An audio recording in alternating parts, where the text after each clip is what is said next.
Hey guys, welcome back to Heroes of the Storm. Today I'm going to give you another guide. This guide is going to be how to play Lunara, how to play the poison build on Lunara. So Lunara is a new hero, no builds have really been set in stone yet, however there are a couple of builds that seem to be coming out of the woodwork and really seem to be rising to the top at the moment. And one of those is the poison build. Now the poison build primarily gets a lot of damage out of Lunara's trait, which of course is Nature's Toxin, and allows you to really accelerate damage over time. Not the damage over time isn't quickly, but allows you to establish damage over time on multiple people very quickly.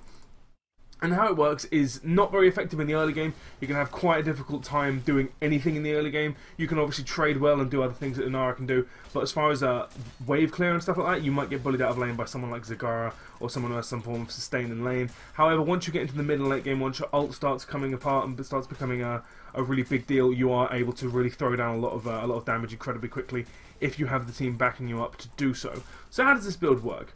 So basically, in the start of the early game, you're going to have, as I say, quite a difficult time, and you're going to need to use your talents to just really accelerate your early game and mean you don't get completely steamrolled.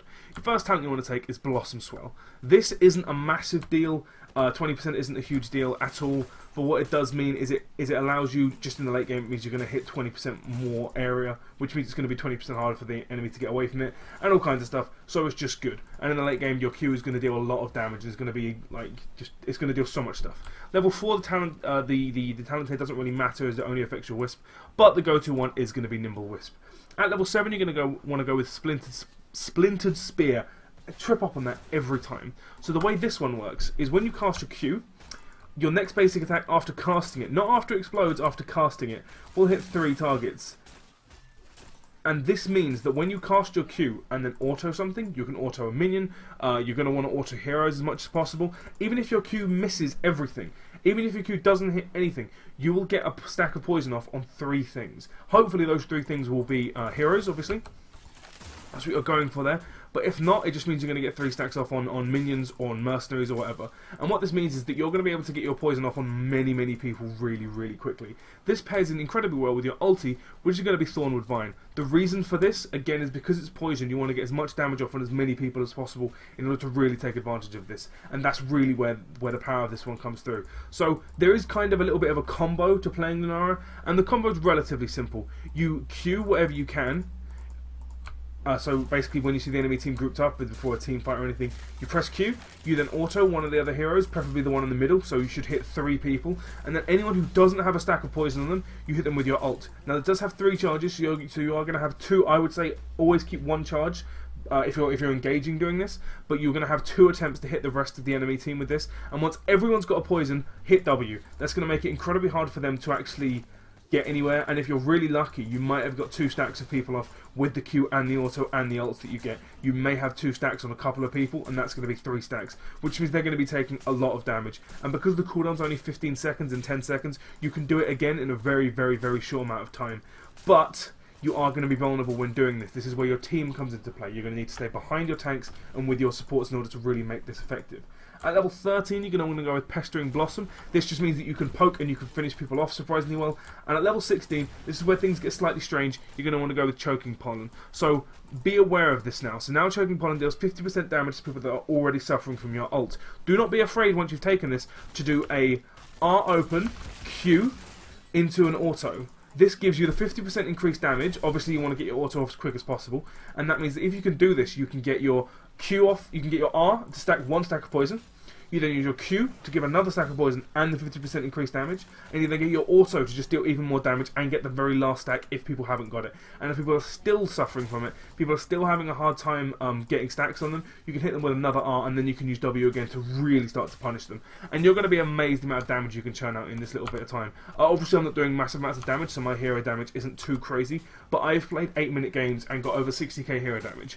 You're going to get so much damage off in this time. Obviously the problem is you're going to be incredibly vulnerable while doing this, because in order to get everyone, the range on your ult isn't amazing, and that's really going to be how you get the longest range, the people that are furthest away from you. But if you manage to get everything right, you can just let your poison do the work, and you can sit at the back and deal massive amounts of damage from relatively far away. At level 20, you can take Galloping Gait. Any of these talents are good. I just want to put this out for any Lunara builder, anyone who's thinking of playing Lunara. Any of these talents are good. If you're finding yourself caught out, you can obviously take Galloping Gait. If you're finding yourself CC'd to Hell, which you very well might be in incredible dive comps, Abolish Magic is going to be incredible. But if you are finding yourself just destroying people but just wanting to do it from a little bit safer, don't be afraid to go for Forest Wrath. Now, the one thing I would say, and I did mention this before about Forest Wraths, is I'm not a massive fan of it just because it doesn't increase the damage. And of course, I would like it, as with other people, if the trait was somehow improved at level 20, I think that would be quite cool. If you can maybe stack it up to 4 times or something like that, I think that would be quite cool, but it would probably be pretty overpowered. So, at the moment, at level 20 looks best just to be Forest Wrath if you're unsure. Now, this is going to mean that you're going to be able to get your stacks of poison up from seriously much further away, and coupled with the range, you're going to be able to really start hitting people from quite a distance. And the range and speed is obviously really nice. It makes it surprisingly easier to hit. So the basic combo past level 10, I would say, past level 16 especially, is going to be using R to hit as many people as possible, hopefully hitting 3 or 4 members of the enemy team, using Q on the people that you've just hit, using your auto to stack up poison on anyone who hasn't been hit, and then quickly using your auto, which has got obviously the 3 stacks on it, to get everyone that hasn't been poisoned, and then popping W to really get everyone else. Once that's happened, you really need to kind of pull back a little bit, and then wait for your cooldowns to come up. Don't be afraid to throw a basic attack out here and there if you want to get any extra damage, or just keep the stacks up, but you really want to wait for your cooldowns to come back up and then do it again. That's basically how you do it. She's incredibly strong in team fights, really isn't that good at skirmishing. Thornwood Vine, while it gives you an incredible amount of damage over a relatively short period of time, is going to be out-traded by anyone who's got any form of CC or any melee assassin that's got some form of lockdown. So be cautious when playing her. I really like the poison build. I think the basic attack build is very strong, but it's kind of a hybrid that doesn't really play to Lunara's passive that well, and I think Lunara's passive is really what separates her from the likes of Reyna and Falstad that are dominating the basic attack game at the moment. That being said, I do think the basic attack build is good, but I've had way more fun, and I've got way more numbers with the poison build, and not many people seem to be trying it. So I would really recommend you trying it out. Again, just make sure you use your R to make sure you get as many, just get poison on people, and then use W and poisons on the whole team. If you do that, you'll be able to just churn out massive numbers all the time. Don't be afraid to use Wisp. I don't really mention it that much, but Wisp is incredibly good. You can use it to just see where people are at all times. Anyway, thank you very much for watching. This has been How to Play Lunara, the poison build. I have Mr. G, and I'll see you next time.